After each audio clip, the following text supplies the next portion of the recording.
ठिकाणी दिसून आलं नाही।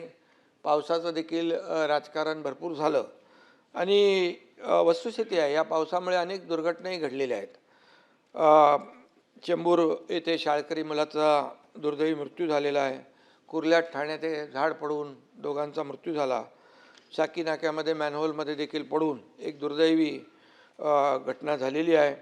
मानखुर्दमध्ये देखील चाळ कोसळून दुर्दैवी मृत्यू झाले। या घटना सगळ्या आपल्या सगळ्यांनाच वेदना देणाऱ्या आहेत आणि याचं समर्थन कोणी करू शकत नाही आणि यासाठी सरकार देखील म्हणून आपण उत्तरदायी आहोत।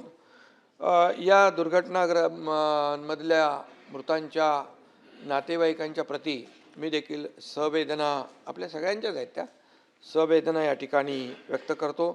पिंपरी चिंचवड मधली ती डेपोची घटना देखील दुर्घटना सभापतीमध्ये तिथे देखील एक झालेली आहे।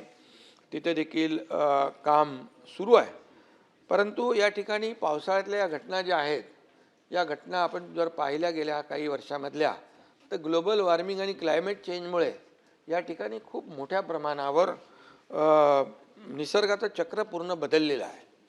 हे वस्तुस्थिती नाकारता येणार नाही। मी अध्यक्ष सभापती महोदय 1981 ते 2000 दरम्यान मुंबईत सरासरी 2385 मिलीमीटर पाऊस पडायचा। गेल्या 25 वर्षात तो 15% वाढून 2672 मिलीमीटर पाऊस झाला। कमी कालावधीमध्ये जास्त पाऊस कोसळण्याचं प्रमाण जे आहे आणि प्रकार वाढीस लागलेले आहे। सुदैवाने नाशिकमध्ये ढगफुटी होणार पण ती सुदैवाने झाली नाही। त्यामुळे या सर्व ह्याच्यामध्ये जे काही आणि मुंबईमध्ये देखील पूर्ण मान्सूनमध्ये सीझनमध्ये जेवढा पाऊस पडतो त्याच्या 25% पाऊस भाई या आठवड्याभरात पडला। 25% पूर्ण सीझनमध्ये पडणारा पाऊस फक्त गेल्या आठवड्याभरामध्ये झाला।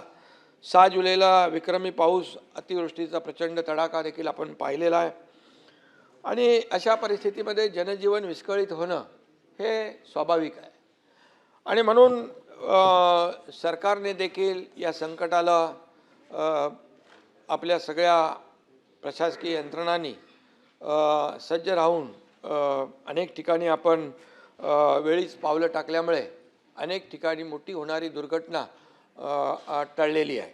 साताऱ्यामध्ये 90, पालघरमध्ये 1261, पुण्यात 568, रायगडमध्ये 1032, रत्नागिरीत 30, ठाण्यात 66, नाशिकमध्ये 298, एकूण 3318 नागरिकांना सुरक्षित ठिकाणी हलवण्याचं काम सभापती महोदय आपल्या शासनाने यंत्रणेने केलेलं आहे।